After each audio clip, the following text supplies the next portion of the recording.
आज के हमारे एसएससी दुर्नीति के विरोध में इस पथसभा में उपस्थित विशेष हमारे अति प्रिय भाई कालचिनी विधानसभा के विधायक हमारे भाई विशाल लामा जी एवं हमारे इस 8 नंबर मंडल के मंडल सभापति भाई उत्तम लामा जी एवं हमारे जिला के नेतृत्वगण एवं मंडल के कार्यकर्तागण नेतृत्वगण एवं हमारे इस कालचिनी के जितने भी व्यवसायी भाई बहन लोग हैं सभी को मेरे ओर से हार्दिक अभिनंदन। भारत माता की जय। आज सही में हम लोगों के बीच में पश्चिम बंगाल में सभी जनता को सोचने का दिन आ चुका है। आज हम लोग देख रहे हैं दिन प्रतिदिन आम जनता के ऊपर, गरीब जनता के ऊपर जिस प्रकार की दुर्नीति हो रही है, जिस प्रकार की गलत शासन हो रही है, अब ये सहन शक्ति के बाहर हो चुकी है।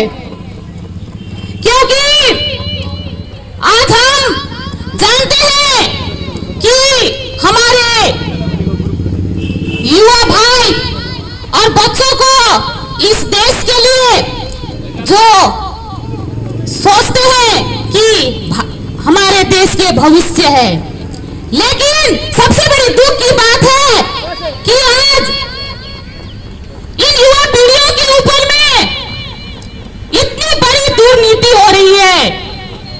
तो आज हमारे राज्य के लिए, राज्य के युवा भाई बहनों के लिए एक सोचने का दिन आ चुका है।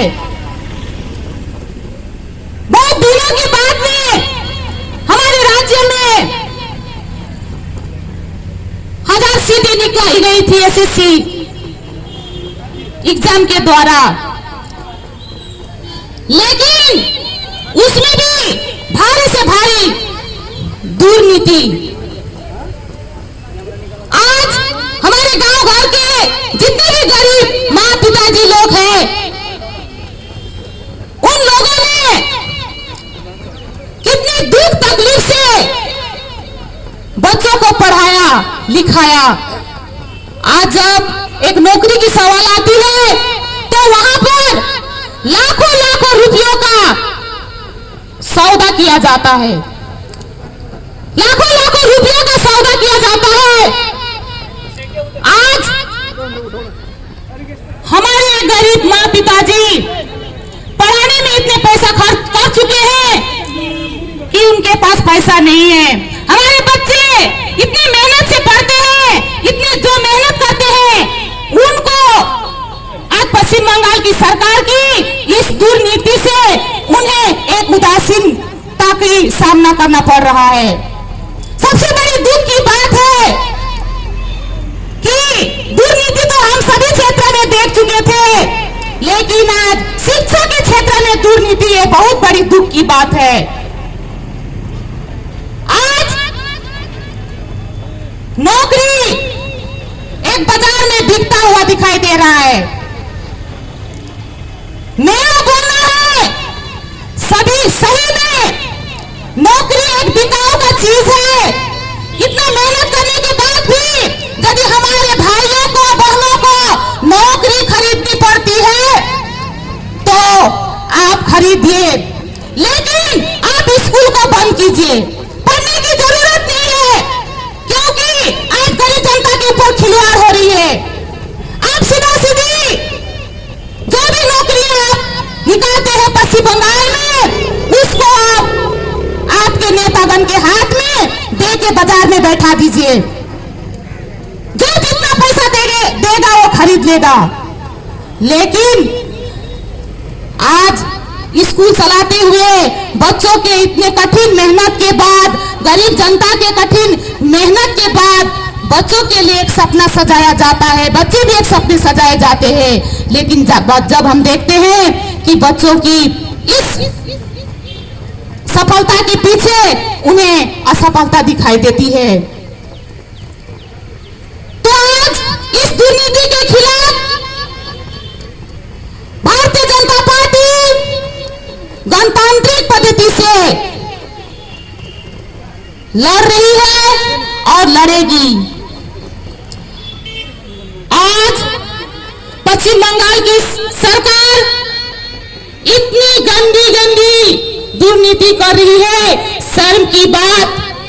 प्रत्येक क्षेत्र में दुर्नीति कर रही है, विशेष करके आम जनता को समझना चाहिए। ये 2-3 दिन पहले, एक सप्ताह पहले आप ही के ब्लॉक में 2 राशन से लगा हुआ ट्रक को पकड़ा गया। देखिए इतना दुर्नीति। हमारे केंद्र सरकार से जो राशन आती है उसको भी आप तक पहुंचने नहीं दिया जाता है। इसके ऊपर भी दुर्नीति, गरीब जनता के राशन के ऊपर भी दुर्नीति। सोचने वाली बात है। छोटे छोटे नौकरी जैसे हमारी माँ बहनें अभी भी ICDS की नौकरी के लिए एग्जाम लिख चुकी है, लेकिन हमारी माँ बहनों के पास ये नौकरियां नहीं आएगी। जिसके पास 7 लाख, 8 लाख, 10 लाख है, कल में उन्हीं को नौकरी दिया जाएगा। आज अच्छी महिलाएं जो अच्छे विभाग में ट्रेनिंग करके पढ़ के बैठी हुई है, लेकिन सुनने में आता है हमको मिलेगा ही नहीं, क्योंकि मेरे पास में आज 7 लाख, 8 लाख नहीं है। क्योंकि TMC सरकार आज छोटी सी नौकरी, जो हमारी गर्भवती माता, जो प्रसूति माता को सेवा करने के लिए, छोटे छोटे बच्चों को सेवा करने के लिए नियुक्ति की जाती है, उनके ऊपर भी 7 लाख, 8 लाख का डिमांड हो रहा है। इसे भी हम लोगों को देखना है। कुछ दिन पहले हम लोगों ने इसी कालचिनी में कुछ भाई बहनों को देखे, हम लोग की महंगाई के खिलाफ वो बहुत बोल रहे थे कि आज पेट्रोल का दाम कम नहीं हुआ है। मेरा बोलना है उन भाइयों को, आप लोग को जगने का समय आ चुका है। उन भाइयों से मेरा रिक्वेस्ट है, आप लोग चमचागिरी बंद कीजिए और सही रास्ता पे आइए। आज महंगाई केंद्र सरकार ने नहीं बढ़ाई है। आज जो महंगाई बढ़ी है, आपके राज्य सरकार के शासन, आज के राज्य सरकार के अच्छे प्रकार से शासन नहीं चलाने के कारण से आज ये महंगाई बढ़ रही है। आज हमारे मोदी जी, हमारे केंद्र सरकार के द्वारा हमें जितनी भी सुख सुविधा मिली, आम जनता के हित के लिए उन्होंने दिया है, लेकिन आपकी सरकार ने, आपके नेतागण ने जो गरीब जनता के, जो गरीब परिवार से इतने पैसे लेके नौकरी देंगे बोल के पैसे लिए हैं, ना उन्हें नौकरी मिली ना पैसा वापस मिला। तो मैं उन भाइयों से पूछना चाहती हूँ, इनके विरोध में आपको सामने आना चाहिए। उन युवा भाइयों को इसके विरोध में सामने आना चाहिए। आपके नीचे से जमीन खिसक जा रही है, आपका अपमान हो रहा है, युवा पीढ़ियों का अपमान हो रहा है, शिक्षा की अपमान हो रही है। आज पश्चिम बंगाल में हम लोगों को, आम जनता को, पश्चिम बंगाल में हम लोग बैठते हैं, ये बोलना भी शर्म की बात हो रही है। इसलिए हम लोगों को, सभी को मिलकर आंदोलन करना चाहिए। और एक बड़ी दुर्नीति आने वाली है। मैं इस कालचिनी के जितने भी हमारे गरीब जनता है उनको बोलना चाहती हूँ, आज यहाँ के पश्चिम बंगाल की सरकार, हमारे CM खुद बोल रही है कि NRGS का जो पैसा है, 100 दिन का जो पैसा है, वो केंद्र सरकार नहीं दे रही है। बहुत बड़ा गलती कर रही है बोल के, क्योंकि आज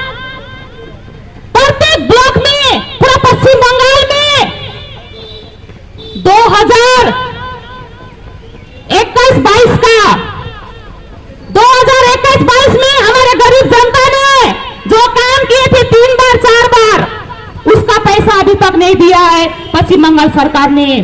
केंद्र सरकार ने सब पैसा दे चुका है, लेकिन यहाँ का जो शासक दल है उन्होंने गलत जगह में खर्चा कर दिया है। आज हमारे भारत देश में केवल पश्चिम बंगाल राज्य नहीं है। आज बोलते हैं कि विरोधी वाला लोग कि पश्चिम बंगाल में एनर्जी का पैसा केंद्र से नहीं दिया है, केवल पश्चिम बंगाल केवल नहीं दे रहा है, और राज्य में क्यों नहीं दिया गया? वहां से कोई आवाज नहीं आ रहा है। केवल पश्चिम बंगाल में 100 दिन का पैसा नहीं मिल रहा है, केवल पश्चिम बंगाल में घर का पैसा नहीं मिल रहा है, क्यों? ये सरकार, पश्चिम बंगाल की सरकार शासन चलाने नहीं सक रही है। शासन चलाने की पद्धति उनकी ठीक नहीं है। इसी के कारण आज पश्चिम बंगाल फेलियर हो जा रही है। सबसे बड़ी दुख की बात तो ये है कि आज हमारी महिलाओं को भी विशेष रूप से जागना चाहिए। महिलाओं के ऊपर जिस प्रकार से खिलवाड़ हो रही है, इसके लिए भी हमें जागना चाहिए। आज प्रत्येक क्षेत्र में शासक दल ही शासक दल काम कर रहा है। आम जनता के द्वारा चुने गए प्रतिनिधि को जनता की सेवा करने का कोई मौका नहीं दिया जा रहा है। आज जनता को जो सेवा करने का मौका हमारे प्रतिनिधिगण को है, ये हक भी छीना जा रहा है। आज देखते हैं प्रत्येक सिटी में वीडियो जा रहा है, प्रत्येक गांव में वीडियो जा रहा है, पॉलिथीन बांट रहा है, चावल बांट रहा है, क्यों? वीडियो का तो ये ड्यूटी नहीं है। वहां पर ऑलरेडी जनता के द्वारा चुने गए प्रतिनिधि है, लेकिन आज प्रतिनिधि को सम्मान नहीं देते हुए आम जनता को भी हमारे वीडियो सर असम्मान कर रहे हैं। क्योंकि आज ये स्थिति भी पश्चिम बंगाल की सरकार ही लाई है, क्योंकि हमारे सीएम को उनके द्वारा चुने गए प्रतिनिधिगण पर विश्वास नहीं हो रहा है। क्योंकि सीएम भी जान रही है कि प्लास्टिक देगा भी पैसा लेगा और राशन देगा भी ये नेता लोग पैसा लेगा, इसीलिए उनका नेता लोग से, उनके टीएमसी का नेता लोग से विश्वास उड़ गया है। इसीलिए सबसे बड़ी दुख की बात तो आज कालचिनी ब्लॉक में हमारे गारोबड़ा अंचल के महिलाओं की उन्नति के लिए जो भवन बनाया गया है, महिलाओं की उन्नति के लिए जो भवन आज से 15 साल पहले बना हुआ है, दुख की बात है 10 साल से वो भवन बंद है। डिमाचाई बगल में महिलाओं के लिए जो भवन बना है, वो भवन भी बंद है।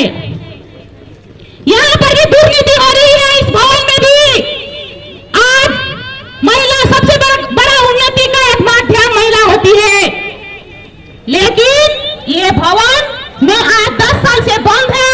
वहां की महिलाएं यदि कुछ आवाज उठाती है तो उनकी आवाज को टीएमसी सरकार बंद कर देती है। टीएमसी सरकार बंद कर देती है। यही है महिलाओं की उन्नति।